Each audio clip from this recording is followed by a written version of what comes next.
than other organizations and leaders. Abhinav Bharat Society, another institution which was founded by V.D. Savarkar. Abhinav Bharat Society. Abhinav Bharat Society എന്ന പേരിൽ പ്രസ്ഥാനം സ്ഥാപിക്കപ്പെട്ടു. ഈ കാലഘട്ടത്തിൽ സ്ഥാപിച്ചത് V.D. Savarkar. Birinder Kumar Ghosh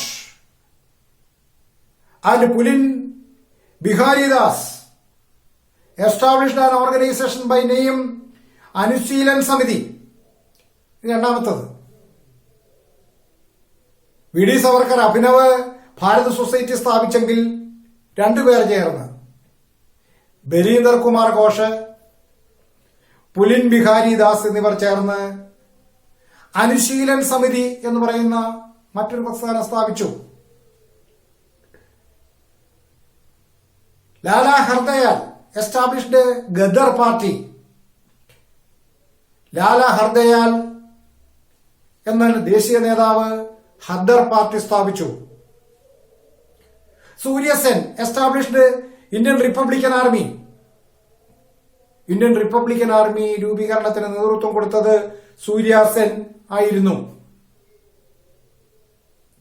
inspired by the Russian revolution and the spread of socialist ideology, all these revolutionary organizations were developed or founded.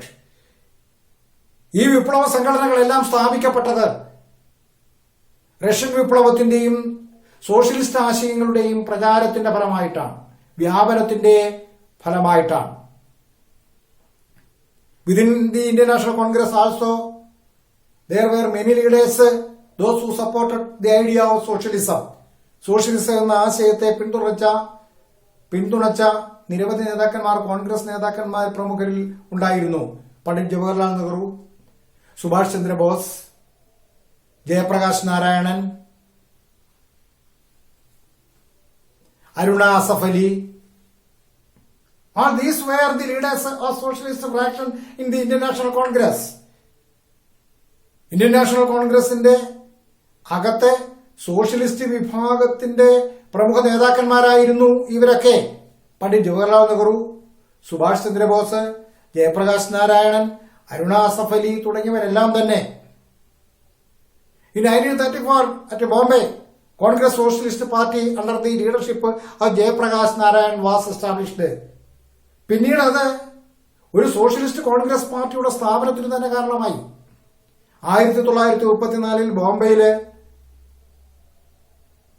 സമ്മേളിച്ച് Congress socialist പാർട്ടിക്ക് രൂപം നൽകി. Under the leadership of Jayaprakash Narayan, ചുരുക്കപ്പേരിൽ JP എന്ന പേരിൽ അറിയപ്പെടും. Jayaprakash Narayan. Subhash Chandra Bose formed forward bloc, his political party. കോൺഗ്രസുമായിട്ടുള്ള അഭിപ്രായ വ്യത്യാസത്തെ തുടർന്ന് അദ്ദേഹം പുതിയൊരു പാർട്ടി സ്ഥാപിച്ചു. ഫോർവേഡ് ബ്ലോക്ക് എന്ന പേരിൽ രാഷ്ട്രീയ കക്ഷിക്ക് രൂപം നൽകി. And he took charge of the Indian national army formed by Rash Behari Bose. Indian national army അല്ലെങ്കിൽ INA എന്നൊരു സൈന്യത്തെ ഫോർവേഡ് ബ്ലോക്ക് എന്ന പാർട്ടിയുടെ നേതൃത്വത്തിൽ INA അല്ലെങ്കിൽ ഇന്ത്യൻ നാഷണൽ ആർമി എന്ന് പറയുന്ന ഒരു സൈന്യത്തെ റിക്രൂട്ട് ചെയ്തതിന്റെ യഥാർത്ഥ സ്ഥാപകൻ റാഷ് ബിഹാരി ബോസ് ആണ്.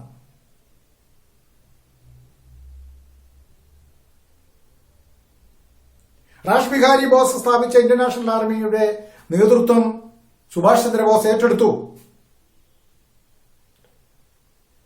And he formed a provincial government for free India in Singapore.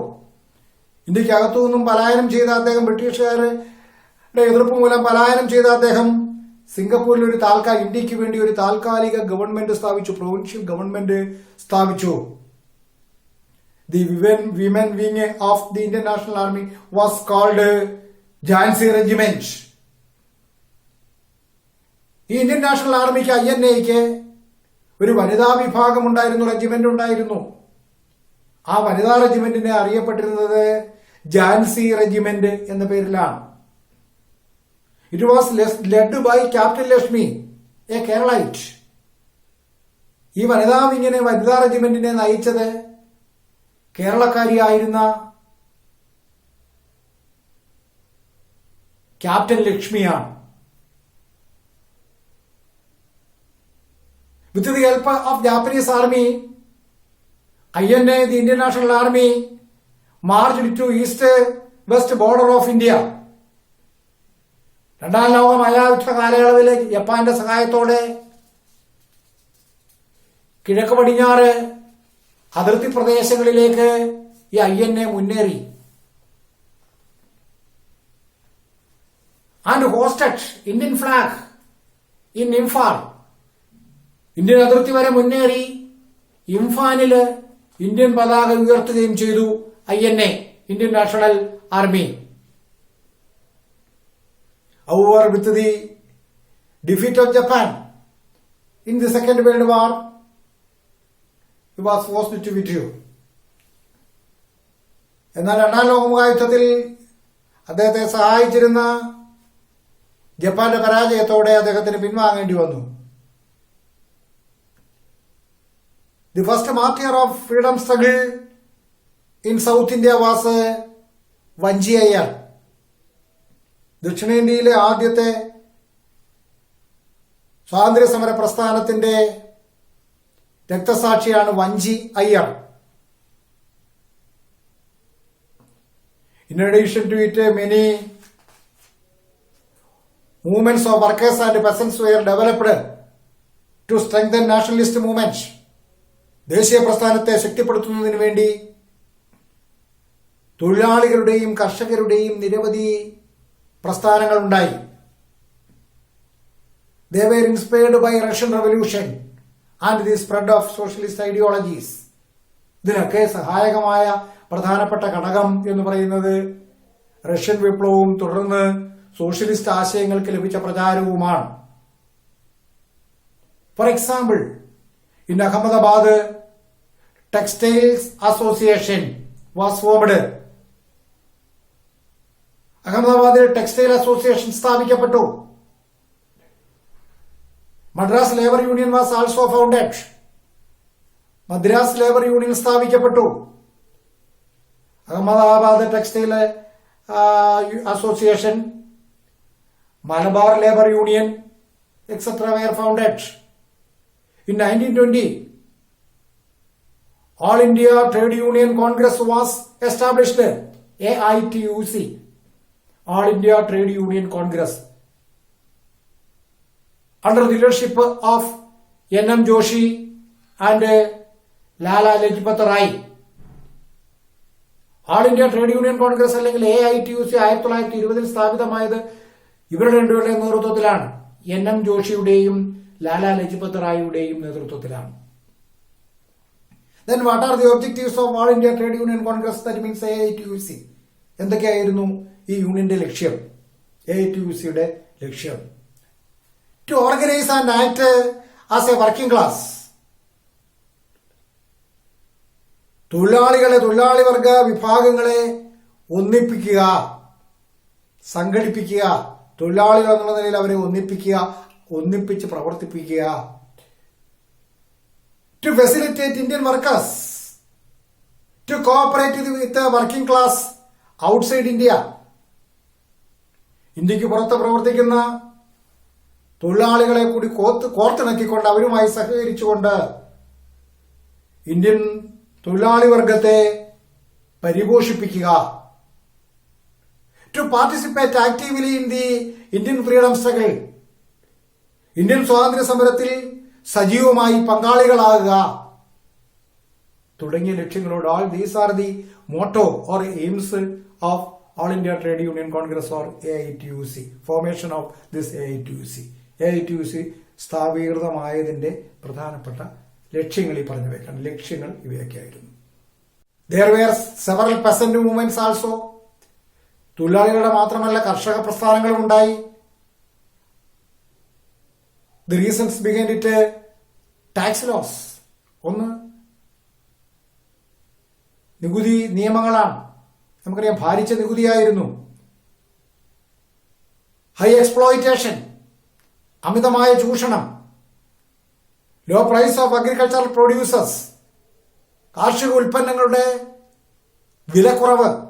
All these are the reasons behind the formation of peasant movements. കർഷക പ്രസ്ഥാനങ്ങൾ ഉണ്ടാകാനുള്ള പ്രധാനപ്പെട്ട കാരണങ്ങൾ ഇവയൊക്കെയായിരുന്നു. നികുതി നിയമങ്ങള്, ചൂഷണങ്ങള്, കാർഷിക ഉൽപ്പന്നങ്ങളുടെ വിലക്കുറവ്. One of such organization was All India Kisan Congress, later called All India Kisan Sabha. It was founded under the leadership of N.G. Ranga at Lahore. അത്തരത്തിൽപ്പെട്ട ആദ്യത്തെ ഒരു കർഷക സംഘടനയാണ് all India Kisan Congress. All India Kisan Congress was established under the leadership of N.G. Ranga at Lahore. ലാഹോറിൽ N.G. രംഗയുടെ നേതൃത്വത്തിൽ all India Kisan Congress സ്ഥാപിതമായ അതിന്റെ പേര് പിന്നീട് കോൺഗ്രസ് മാറ്റി സഭയെന്നാക്കി, ആൾ ഇന്ത്യ കിസാൻ സഭയെന്നാക്കി. Then what are the demands of this All India Kisan Samiti at Bombay? ഈ കിസാൻ സമിതിയുടെ അല്ലെങ്കിൽ കിസാൻ സഭയുടെ ഡിമാൻഡുകൾ എന്തൊക്കെയായിരുന്നു? Reduce 50% of land tax and lease charge. ഒന്നാമത്തെ ഡിമാൻഡ് അതായിരുന്നു. ഭൂനികുതിയും വാടക നികുതിയും അല്ലെങ്കിൽ പാട്ട നികുതിയും 50% കുറയ്ക്കുക. റൈറ്റ് ഓഫ് ഡെറ്റ്സ്, കടങ്ങൾ എഴുതിത്തള്ളുക. ക്യാൻസൽ ഫ്യൂഡൽ ടാക്സ്, ഭൂജന്മിമാരെ എഴുതി കൂട്ടിയിട്ടിരുന്ന നികുതികൾ എഴുതിത്തള്ളുക. Ensure minimum wage for the agricultural workers, കാർഷിക മേഖലയിലെ തൊഴിലാളികൾക്ക് മിനിമം കൂലി ഉറപ്പാക്കുക. റെക്കഗ്നൈസ് പെസന്റ് യൂണിയൻസ്, കർഷകരുടെ സംഘടനകളെ അംഗീകരിക്കുക. With this demands they conducted several agitations. ഈ ഡിമാൻഡുകൾ മുന്നിൽ വെച്ചുകൊണ്ട് അവർ നിരവധി പ്രക്ഷോഭങ്ങൾ നടത്തി. The best example is Tebhaga struggle at Bengal. അതിന് ഉത്തമ ഉദാഹരണമാണ് ടിബാഗ സ്ട്രഗിൾ അറ്റ് ബംഗാൾ, ബംഗാളിലെ ടിബാഗ പ്രക്ഷോഭം. തെലങ്കാന സ്ട്രഗിൾ അറ്റ് ആന്ധ്രാപ്രദേശ്, കർഷക പ്രക്ഷോഭങ്ങളാണ് ഈ പറയുന്നതൊക്കെ. ആന്ധ്രാപ്രദേശിലെ Telangana struggle. Naval mutiny at Bombay, ബോംബെയിൽ നടന്ന നേവൽ മ്യൂട്ടണി സമരം.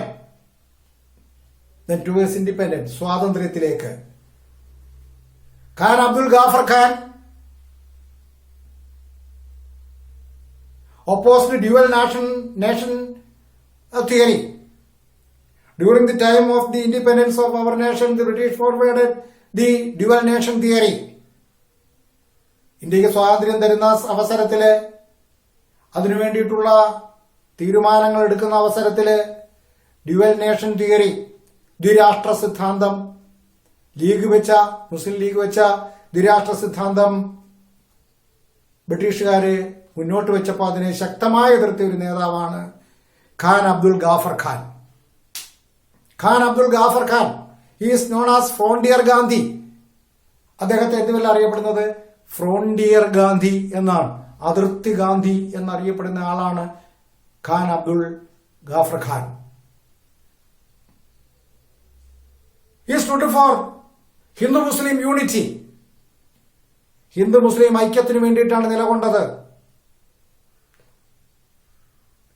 In the northwest border of our nation, he preached for unified India.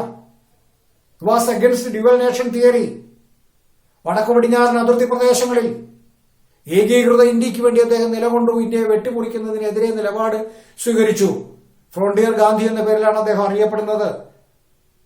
Hindu മുസ്ലിം ഐക്യത്തിനു വേണ്ടി നിലകൊണ്ട അദ്ദേഹത്തിന് യുവാസോണയുടെ വിത്ത് ഭാരതരത്നം നൽകി ആദരിക്കുകയുണ്ടായി.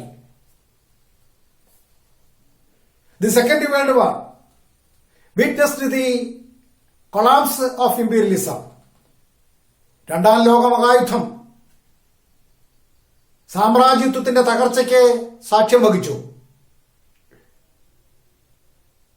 And one of the major nation or major country of the victorious allies was Britain. Though Britain and her allies became victorious, there was crucial financial crisis in Britain as a result of the war. And the newly developed USSR and the United States of America were against the policy of imperialism. യുദ്ധം ഭാരിച്ച ബാധ്യതകൾ ബ്രിട്ടന് വരുത്തിവെച്ചതോടൊപ്പം തന്നെ പുതുതായി രൂപീകരിക്കപ്പെട്ട Soviet യൂണിയനും അതുപോലെ തന്നെ അമേരിക്കയും സാമ്രാജ്യത്വത്തിനെതിരായ നിലപാട് സ്വീകരിച്ചു. It forced the Britain to give freedom to India or to her colonies, to leave her colonies. ഈ സാഹചര്യങ്ങളാണ് ബ്രിട്ടനെ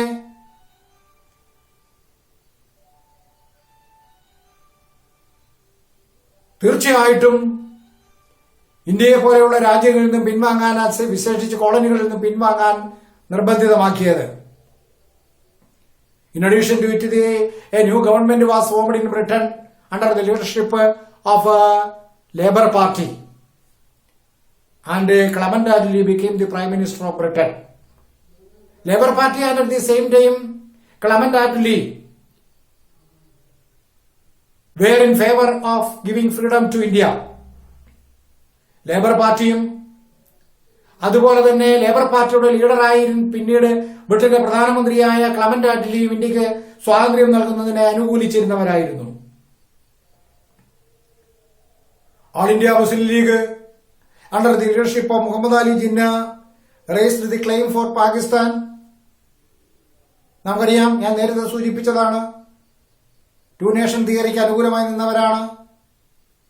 അതായത് പാകിസ്ഥാൻ എന്ന പേരിൽ ഒരു രാജ്യം മുസ്ലിംകൾക്ക് വേണമെന്ന് ഓൾ ഇന്ത്യ മുസ്ലിം ലീഗ് ആവശ്യപ്പെട്ടു.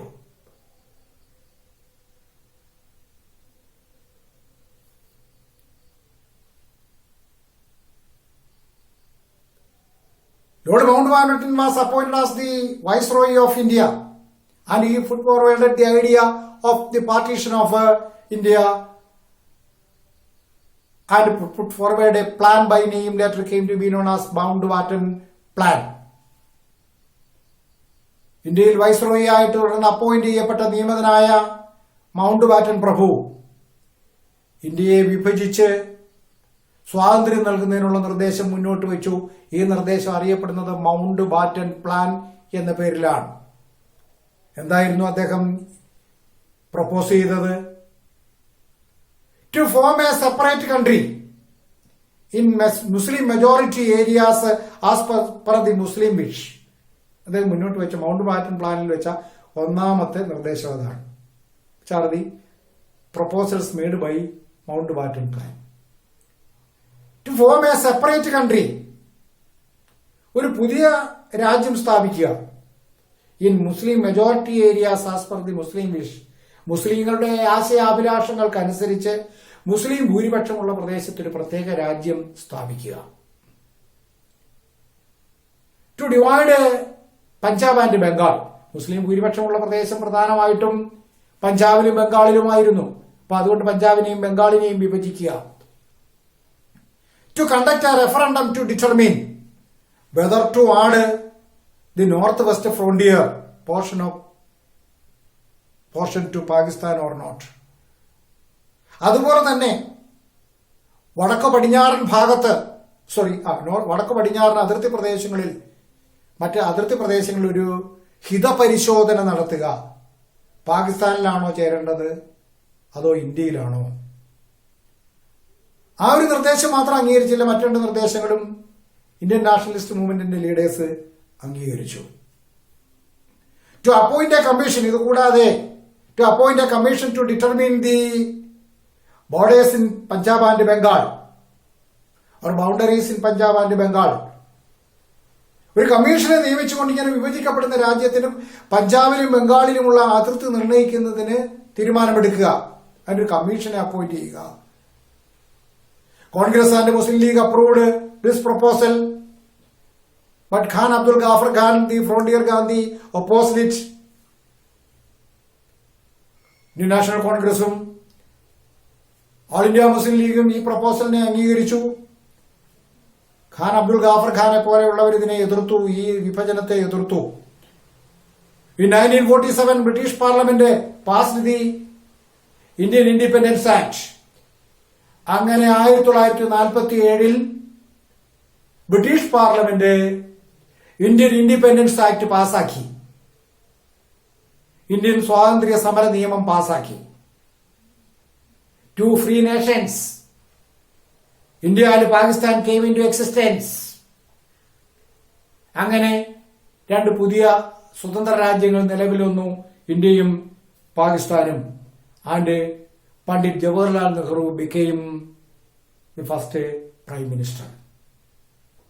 അങ്ങനെ ഓഫ് ഇന്ത്യ, ഇന്ത്യയുടെ ആദ്യത്തെ പ്രധാനമന്ത്രിയായി പണ്ഡിറ്റ് ജവഹർലാൽ നെഹ്റു നിയമിക്കപ്പെട്ടു. ഇത്തരം കാര്യങ്ങളാണ് ആ ചാപ്റ്ററിൽ പറയുന്നത്.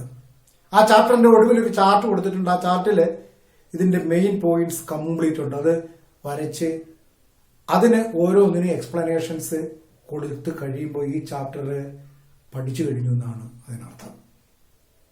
ആ ബോക്സ് കൊടുത്തിരിക്കുന്ന, ആ ചാർട്ട് കൊടുത്തിരിക്കുന്ന പോയിന്റ്സ് കംപ്ലീറ്റ് പഠിച്ച് മനസ്സിലാക്കിയതിനു ശേഷം ആ ഓരോ പോയിന്റിനും എക്സ്പ്ലനേഷൻസ് കൊടുക്കുമ്പോൾ ഈ ചാപ്റ്റർ പൂർണ്ണമായി പഠിച്ചു കഴിഞ്ഞു.